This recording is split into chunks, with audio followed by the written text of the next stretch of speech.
দেখছেন ASR news. সাংবাদিক দেবমাল্য বাগচির অন্যায়ভাবে গ্রেপ্তারের প্রতিবাদে এদিন নাগরিক কনভেনশন করে প্রতিবাদ বিক্ষোভে শামিল হলো মুর্শিদাবাদ ডিস্ট্রিক্ট জার্নালিস্ট অ্যাসোসিয়েশনের সদস্যরা। টেক্সটাইল কলেজ মোড়ে আয়োজিত এই কনভেনশনে বক্তব্য রাখেন সংগঠনের সম্পাদক রাজীব চৌধুরী, সভাপতি বিপ্লব বিশ্বাস সহ আরও বহু সাংবাদিক। সাংবাদিকদের পক্ষ থেকে এই ঘটনার তীব্র নিন্দা ও প্রতিবাদ জানানো হয়।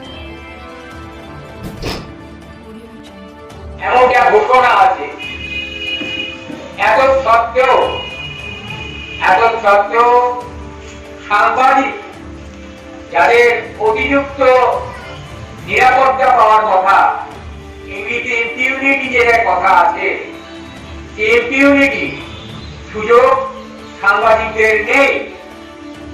আমার দেশে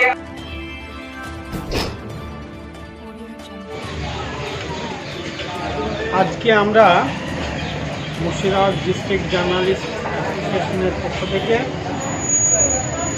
প্রতিবাদ সভা এবং মিছিলের আয়োজন করেছিলাম, কিন্তু প্রাকৃতিক দুর্যোগের জন্য, বৃষ্টির জন্য আমরা এখানে উপস্থিত হয়েছি। তা সত্ত্বেও কিছু সাংবাদিক বন্ধু এখানে এসে উপস্থিত হয়েছে।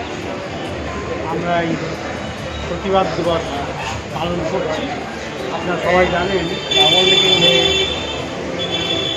অতি সম্প্রতি খড়গপুরে একজন সাংবাদিককে আনন্দবাজার পত্রিকায় কর্মরত দেবমাল্য বাগচি, তাকে পুলিশ অ্যারেস্ট করেছে সম্পূর্ণ বেআইনিভাবে।